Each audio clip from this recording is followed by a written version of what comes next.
আমাদের কুমিল্লার ভাষায় একটা কথা আছে যে অল্প পানির মাছ যদি বেশি পানিতে পড়ে তাহলে প্রথমে লটপটাইয়া আওলাই ফেলে। এই স্বাধীন বাংলায় বৈষম্যের ঠাঁই নাই নিয়া যে বক্তব্য দিয়া বাংলাদেশের জনগণকে নিয়ে এই ছাত্র অভ্যুত্থান ঘটাইছে, সেই অভ্যুত্থানের পর নিজেরাই আরেক শেখ হাসিনা তারা নিজেরাই এখন হয়ে গেছে সবকিছু ঢাবি। শেখ হাসিনা যেমন বলতো সবকিছু গোপালগঞ্জ টুঙ্গিপাড়া, এখানে সবকিছু ঢাবি। এখন আমি যখন নিউজ করছি চরম কিলাকিলি মারামারি ভাই, একজনের জন্য দাঁত দুধ থাপড়াইয়া ফেলাই দিচ্ছে। কারা? আমাদের নতুন ছাত্রদের যেই সংগঠন আসতে যাচ্ছে, চিন্তা করেন।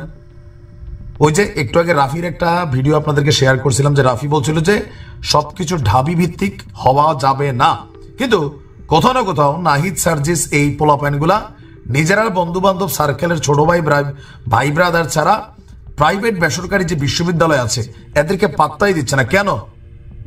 এই জন্য তোরা কিলাকিলি করবি এখন? এরা বলে চালাবে দেশ, এরা জাতিকে দেখাবে স্বপ্ন, বন্যার টাকা থেকে শুরু করে আজকের দিন পর্যন্ত এদের কোন অ্যাক্টিভিটিসটাতে মানুষের পজিটিভ ভাইব তৈরি হচ্ছে? ঘটনার প্রেক্ষাপট, বৈষম্য বিরোধী ছাত্র আন্দোলনের সাবেক সমন্বয়কদের সমন্বয়ে গঠিত যে ছাত্র সংগঠন ছাত্র গণতান্ত্রিক শক্তি, সম্ভবত এটা মানে ঘোষণার সাথে সাথেই এখানে পিটাপিটি মারামারি চলতেছে।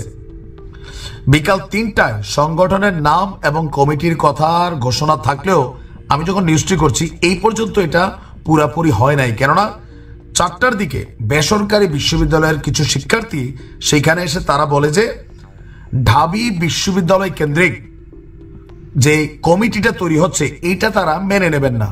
তারা শতভাগ যৌক্তিক, কারণ এই আন্দোলনের গতিপথ ঢাকা ইউনিভার্সিটি তৈরি করে নাই, প্রাইভেট বিশ্ববিদ্যালয়গুলা সারা বাংলাদেশের যেই এমপিওভুক্ত ইউনিভার্সিটিগুলো আছে, স্কুল কলেজের পোলাপাইনও ছিল এখানে। যত কমিটি খালি ঢাবি আর এই সমন্বয়ক নাহিদ সার্জিস মানে এদের একটা টিমের বাইরে আমরা দেখছি কেউ ঢুকতে পারছে না। তো বেসরকারি বিশ্ববিদ্যালয়ের ছাত্ররা বলছে যে বেসরকারি বিশ্ববিদ্যালয় এবং সারা দেশের শিক্ষার্থীদের সমন্বয় করে এই কমিটিতে রাখতে হবে যে প্রথম এবং প্রধান পদগুলো আছে, অন্যথায় তারা এই সংগঠনটির কমিটি মেনে নেবে না। তো বেসরকারি শিক্ষার্থীরা বাধা দিলে এই যে এতদিন পাবলিকের উপর আওয়ামী লীগের উপর যেমন মব চালাচ্ছে, তো ভাবতেছে যে এদেরও দাঁত দুধ ভেঙে দিবে, ঝাঁপাই পড়ছে এই সমন্বয়ক নামক একদল হায়েনা আমরা বলতে বাধ্য হচ্ছি। কারণ এখানে মারামারি দেখার জন্য তো ভাই আমরা আসি নাই। প্রধান ফোকাসে আমি যতটুকু আমাদের কাছে তথ্যসূত্র, ছবিতে যাদের চেহারা টেরা দেখছেন এতক্ষণ এরাই হচ্ছে নতুন কমিটির মধ্যে সমন্বয়কদের যে ছাত্র সংগঠন, এটার নেতৃত্বে এরাই বৈষম্য বিরোধী, এরাই জাতীয় নাগরিক কমিটি, এরাই টেলিভিশনে কথা বলবে, এরাই গাড়ি বাড়ির মালিক হবে, সালাম পাবে, আর বাকিরা ধৈঞ্চা কেউ চিকিৎসা পাবে না। আমরা যখন এই ভিডিও করছি তখনও প্রধান উপদেষ্টার বাসভবনের সামনে জুলাই আগস্ট অভ্যুত্থানে আহত ছাত্ররা ওইখানে সমাবেশ করছেন, পুলিশ দাঁড়ায় আছে। ভাবতে পারেন নিজেদের আখের রাজনৈতিক দল একের পর এক টিম, বাড়ি গাড়ি, ভাই মোটামুটি এখন একটা অবস্থান। ধিক্কার জানাই আমরা এরকম অ্যাক্টিভিটিজের উপরে। দেখেন রাজনৈতিক দল করেন কোনো সমস্যা নেই, কিন্তু কমিটিগুলো নিয়ে কেন আপনারা নিজেরা একটা টিম তৈরি করে নিজেরা ঢাবি কেন্দ্রিক এগুলো তৈরি করবেন? সারা বাংলাদেশ কি দঞ্চা?